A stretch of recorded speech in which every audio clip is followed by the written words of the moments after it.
गुजरात का रहने वाला एक लड़का, उसकी शादी होती है। घर में वो अपनी दुल्हन को घर में लेकर के आता है। फिर इसके बाद कुछ दिन तक घर में रहता हंसी खुशी से। एक रोज अपने माता पिता से, अपनी पत्नी से विदा लेता है और मुंबई कमाने के लिए चला जाता है। कुछ दिन तक मुंबई में रहता है। एक दिन उसकी माँ की अचानक मौत हो जाती है। वह घर पर आता है, माँ के अंत्येष्टि संस्कार कराता है। फिर इसके बाद मुंबई कमाने के लिए चला जाता है। इधर अब उसकी पत्नी घर में रह जाती है और उसका पिता घर में रह जाते हैं। दोनों लोग घर में रह जाते हैं। इधर उसकी पत्नी को एक पड़ोसी वाले लड़के से प्यार हो जाता है। पड़ोस का एक लड़का होता है, उसी से प्यार हो जाता है। वह जो उसकी पत्नी थी, वो अपने ही ससुर से मार्केट से निरोध मंगवाती और उस लड़के के साथ संबंध बनाती। एक दिन उस लड़के का पिता, यानी उस औरत का ससुर जो होते हैं, जो निरोध लेकर के आते हैं, वही देख लेते हैं कि यह हमारी बहू पड़ोस वाले लड़के के साथ संबंध बना रही है। अब अपनी बहू को खूब समझाते हैं, डांटते हैं, फटकारते हैं, लेकिन वह मानने को तैयार नहीं होती। फिर इसके बाद जो हुआ, कहानी बड़ी इंटरेस्टिंग है। आप लोग पूरा सुनिएगा। हमें उम्मीद है कि आप लोग पसंद करेंगे। नमस्कार, प्रणाम। हम अजीत यादव शेरा भाई, हमारे इस चैनल में आप सबका बहुत बहुत स्वागत है। अगर आप लोग हमारे इस चैनल को सब्सक्राइब नहीं किए हों तो आप सबसे एक ही रिक्वेस्ट है कि आप लोग हमारे चैनल को सब्सक्राइब करें, लाइक करें, कमेंट करें। कहानी अच्छी लगे तो उसको शेयर जरूर करना। बड़ी ही नॉलेजेबल कहानी है। इस कहानी को आप लोग पूरा सुनिएगा। अब कहानी विस्तार से। यह कहानी शुरू होती है गुजरात प्रांत से। यहीं के रहने वाले के व्यक्ति जिनका नाम ननकू राम होता है। ननकू राम की पत्नी का नाम राधिका देवी होता है। इन दोनों दंपत्ति के बीच में एक बेटा होता है जिसका नाम लोग बड़े प्यार से ब्रजेश कुमार रखते हैं। ब्रजेश कुमार बड़ा ही खूबसूरत था, बड़ा ही इंटेलिजेंट था, पढ़ने लिखने में बड़ा ही तेज तर्राक था। ननकू राम मेहनत मजदूरी का काम किया करते थे।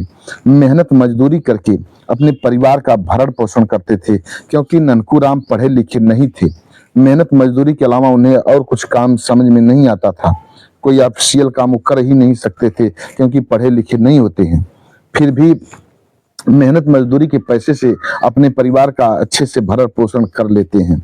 अपने बच्चे का, ब्रजेश कुमार का नाम अपने ही इलाके के प्राइवेट स्कूल में नाम लिखवाते हैं। फिर वो जो बच्चा था पढ़ने लगता है। पढ़ने लिखने में बड़ा ही तेज तर्राक था, बड़ा ही होनहार था। धीरे धीरे वह बच्चा बड़ा होता है। जब वो अपनी पढ़ाई कंप्लीट कर लेता है तब घर पर रहने लगता, अपने पिता का हेल्प करता, खेती बाड़ी का काम करता। एक रोज ननकू राम अपने साले साहब को फोन लगा देते हैं। उनके साले का नाम रघुपत राम होता है। रघुपत राम से कहते हैं कि भैया कोई लड़की वाले को लेकर के आओ और ब्रजेश की शादी करा दो। जब वो ननकू राम के साला रघुपत राम जी सुनते हैं, कहते हैं ठीक है, मैं अगले दिन एक लड़की वाले को लेकर के आऊंगा। और होता भी यही है। रघुपत राम एक लड़की वाले को लेकर के ननकू राम के घर आ जाते हैं ब्रजेश की शादी के लिए। उस लड़की वाले का नाम राजेंद्र दास होता है। राजेंद्र दास की एक लड़की थी जिसका नाम था संध्या। संध्या बड़ी ही खूबसूरत थी, बड़ी ही तेज तर्राक थी। उसके खूबसूरती को देख करके कौन मोहित नहीं हो जाता, इतनी खूबसूरत थी। राजेंद्र दास जी अपनी बेटी का तस्वीर निकाल करके, फोटो निकाल करके ननकू राम को देते हैं। ननकू राम जी जब संध्या के फोटो को देखते हैं तो वे भी उस लड़की को देख करके, उसके खूबसूरती को देख करके फिदा हो जाते हैं। अपने लड़के ब्रजेश से शादी के लिए राजी हो जाते हैं। अब ननकू राम जी अपने ही गांव के बगल के एक पंडित जी थे, उनको अपने घर बुलाते हैं। घर बुलाने के बाद पतरा दिखवाते हैं और शादी का मुहूर्त निकलवाते हैं। पंडित जी पतरा को देख करके शादी का मुहूर्त बताते हैं, शादी का डेट कन्फर्म करते हैं। शादी की तारीख जब तय हो जाती है तब सभी लोग अपने अपने घर जाते हैं। ननकू राम जी पंडित जी को नेग दे करके, दक्षिणा दे करके विदा करते हैं। पंडित जी अपने घर चले जाते हैं। इधर जब शादी की डेट आ जाती है, उस दिन ननकू राम जी बड़े धूमधाम से गाजे बाजे के साथ बारात लेकर के राजेंद्र दास जी के घर पहुंचते हैं अपने बेटे की शादी के लिए। राजेंद्र दास जी पूरी बारातियों का सेवा सत्कार खूब धूमधाम से करते हैं। फिर इसके बाद ब्रजेश की और संध्या की शादी वहां के रीति रिवाज के अनुसार, कल्चर के हिसाब से वहां शादी होती है। पूरी रात शादी संपन्न होती है। सवेरा होता है। जब सवेरा हुआ तब ब्रजेश अपनी पत्नी संध्या को विदा करा करके अपने घर पर लेकर के आता है। ब्रजेश की माँ राधिका देवी अपनी बहू को कार से निकाल करके घर के अंदर लेकर के जाती हैं। हितई नतई के सभी लोग राधिका देवी को देखते हैं, राधिका देवी की बहू को देखते हैं, संध्या को देखते हैं, तो सभी लोग बड़ी तारीफ करते हैं। संध्या इतनी खूबसूरत थी। सभी लोग तारीफ करते हैं और अपने अपने घर चले जाते हैं। अगले दिन ब्रजेश की और संध्या की सुहाग रात होती है। दोनों सुहाग रात मनाते हैं। सुहाग रात मनाने के बाद सभी लोग हंसी खुशी से रहने लगते हैं। धीरे धीरे कुछ दिन व्यतीत होता है। एक रोज ब्रजेश अपने माता पिता से आज्ञा लेता है और मुंबई कमाने के लिए चला जाता है। मुंबई में एक पावर लूम होता है, पावर लूम में जाकर के काम करने लगता है। उस पावर लूम में अक्सर कपड़े उपड़े बिनने का काम होता है। वहीं एक रूम लेता है, किराए का रूम लेकर के वहीं रहता और काम करता। धीरे धीरे कुछ दिन व्यतीत होता है। एक रोज घर से फोन जाता है ब्रजेश के यहाँ कि फोन में लोग बताते हैं कि उसकी माँ की मौत हो गई है। जब इतनी खबर सुनता है ब्रजेश रोने लगता है। तुरंत वहां से फ्लाइट पकड़ता है। फ्लाइट के जरिए अपने घर आ जाता है। घर आने के बाद अपनी माँ के अंत्येष्टि संस्कार करता है। अंत्येष्टि संस्कार करने के बाद 13वीं संस्कार करता। 13वीं संस्कार करने के बाद फिर अपनी पत्नी और अपने पिता के साथ अपने घर पर रहने लगता है। कुछ दिन तक अपने घर पर बिताया। फिर इसके बाद अपनी पत्नी और अपने पिता से आज्ञा लेकर के मुंबई कमाने के लिए पुनः चला जाता है। एक रोज ये जो ब्रजेश था, इसके पड़ोस में एक लड़का था, उसका नाम था बंटी। बंटी हर रोज ब्रजेश के घर पर आता था। ब्रजेश के घर का कोई काम होता था, उसके पिताजी कहते थे तो वह लड़का कर दिया करता था। वह लड़का बड़ा ही होनहार था। बंटी बड़ा ही होनहार था। जैसे कोई मार्केट का काम होता था, साग सब्जी लाना होता था, तो वह बंटी लाता था, घर में दे देता था। धीरे धीरे वह बंटी ब्रजेश की पत्नी संध्या से हंसी मजाक करने लगता। भाभी भाभी कह करके हंसी मजाक करता। दोनों एक दूसरे से घंटों हंसी मजाक करते। अब दोनों का हंसी मजाक धीरे धीरे प्यार में परिवर्तित हो जाता है। एक रोज जो संध्या थी अपने ससुर को एक पर्ची लिखती है। उस पर्ची पर निरोध लिखती है और कुछ पैसा देती है अपने ससुर को।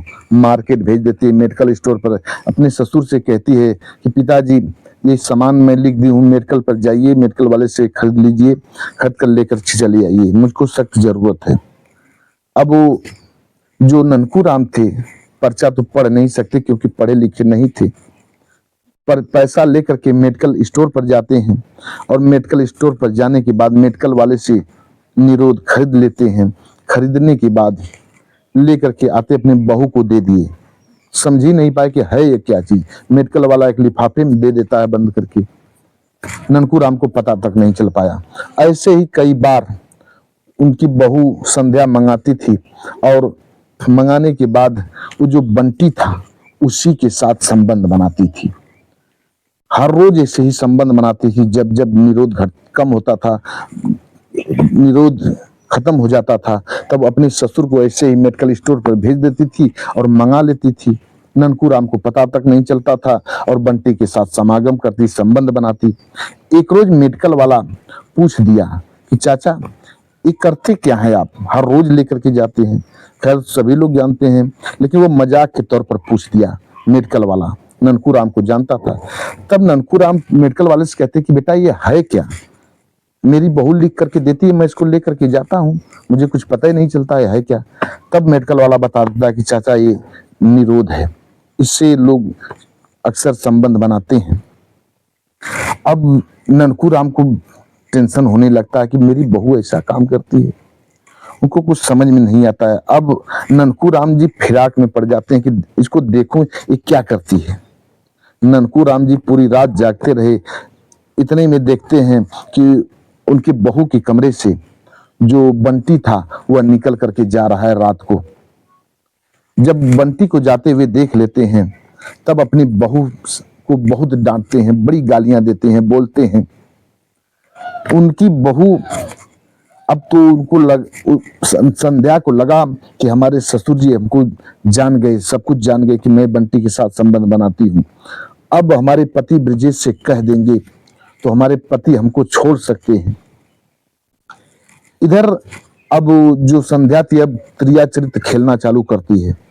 इधर तुरंत संध्या अपने पति ब्रिजेश को फोन लगा देती है। फोन लगा करके ब्रिजेश से कहती है कि आपके पिताजी हमारे साथ रात को छेड़खानी करते हैं, रोज हमारे कमरे में आने की कोशिश करते हैं, दरवाजा खटखटाते हैं, मेरे साथ गलत व्यवहार करना चाहते हैं, गलत संबंध बनाना चाहते हैं। अब मैं कैसे बचूं? आप घर चले आइए। जब इतनी बात ब्रिजेश सुनता है, तमतमा जाता है, आंखें लाल हो जाती है उसकी। तुरंत फ्लाइट पकड़ता है, फ्लाइट के जरिए अपने घर चला आता है। घर आने के बाद अपने पिता से कुछ नहीं पूछता है। इधर ननकूराम सोचते हैं कि मेरा बेटा आ गया, अगली सुबह उसको सारी बात बताऊंगा।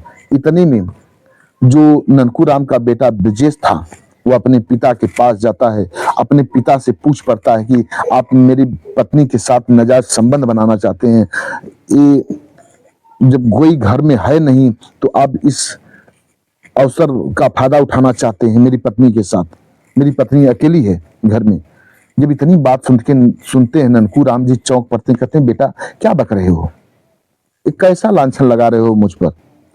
फिर भी ब्रिजेश एक भी बात नहीं सुनता, अपने पिता को कई थप्पड़ जड़ देता है गाल पर। उसके पिता समझ जाते हैं कि मेरी बहू खेल खेल गई है, रोने लगते हैं ननकूराम जी। अब ब्रिजेश अपने पिता को लात मार करके अपने घर से भगा देता है। ननकूराम जी रोते हुए घर से निकल देते हैं। फिर कहाँ गए उनका कोई अता पता नहीं। इधर धीरे धीरे जो ब्रिजेश की पत्नी संध्या थी, संध्या सारी संपत्ति बहला फुसला करके ब्रिजेश से अपने नाम करवा लेती है। अपने नाम करवाने के बाद एक दिन की बात है, वह संध्या जो उसका प्रेमी था बंटी पड़ोस का लड़का, उसी के साथ कहीं फरार हो जाती है। इधर सवेरा जब हुआ, कहीं दिख नहीं रही थी संध्या। ब्रिजेश खूब उसको ढूंढने का प्रयत्न करता है, खूब इधर उधर खोजता है, वह नहीं मिलती है। तो गांव के कुछ व्यक्ति बताते हैं कि जो बंटी है वो भी अपने घर पर नहीं है। अब ब्रिजेश समझ जाता है कि मेरी पत्नी का चक्कर बंटी के साथ था। शायद मेरे पिताजी उसको संबंध बनाते हुए देख लिए थे, इसीलिए वह खेल खेल करके मेरे पिता पर आरोप लगा बैठी, लांछन लगा बैठी और मेरे पिता को ही गलत साबित कर बैठी और अपने बच निकली। फिर इसके बाद बंटी को लेकर के फरार हो गई। रोता है पर उसकी आंख से आंसू कहाँ गिर रहे थे, पश्चाताप की अग्नि में जलता है और रोते हुए अब अपनी पत्नी को नहीं खोजता है, अपने पिता को ढूंढने का प्रयत्न करता है। खूब ढूंढता है, खूब ढूंढता है, पर उसके पिता कहीं दिखाई नहीं देते हैं। अब जो ब्रिजेश था विक्षिप्त हो जाता है, अपने पिता के गम में विक्षिप्त हो जाता है। पत्नी की उसे चिंता नहीं थी, उसे अपने पिता की चिंता थी कि उसने अपने पिता के साथ जो दुर्व्यवहार किया है उसको पश्चाताप हो रहा था। वो विक्षिप्त हो जाता है, पागलों की भांति दर दर दर दर दर दर की ठोकरें खाने लगता है, भटकने लगता है और उसी गुजरात प्रांत में रहने लगता है। भिखारियों सा भेष बना करके आज भी गलियों में भटकता है। लोग उसकी नाजीर देते हैं कि देखो जैसा अपने पिता के साथ किया उसका आज फल भोग रहा है। बस आज की कहानी इतने तक। कहानी कैसी लगी आप लोग कमेंट बॉक्स में बताइएगा। क्या ब्रिजेश ने जो किया वो ठीक किया या उसकी पत्नी ने जो किया वो ठीक किया? कौन गलत किया कौन सही किया? कमेंट बॉक्स में आप लोग बताइएगा। कहानी कैसी लगी? हमारे कुछ व्यूअर हैं जो कि हमारे हर कहानियों को पसंद करते हैं। एक हैं ब्रोजेंद्र सिंह जी जो कि मणिपुर के रहने वाले हैं। एक हैं श्रवण कुमार मौर्य जी जो कि कच्छ गुजरात के रहने वाले हैं। डॉक्टर राकेश सैनी जी हैं जो कि बिजनौर के रहने वाले हैं। चिंतामणि जी हैं जो कि गोपालगंज बिहार के रहने वाले हैं। दिनेश ठाकुर जी हैं महाराष्ट्र मुंबई के रहने वाले हैं। हमारी हर कहानियों को लोग सुनते हैं, बेहद पसंद करते हैं। उन लोगों ने नाम लेने के लिए अपील किया था, बारी बारी से हमने उन लोगों का नाम लिया। आप लोग भी अपना नाम बुलवाना चाहते हैं तो कमेंट बॉक्स में अपना नाम दीजिए, एड्रेस पता दीजिए, आप लोगों का भी नाम लिया जाएगा। कहानी कैसी लगी कमेंट बॉक्स में बताइएगा और चैनल को सब्सक्राइब जरूर करिएगा। मिलते हैं अगले एपिसोड में किसी एक नई कहानी के साथ, तब तक के लिए नमस्कार।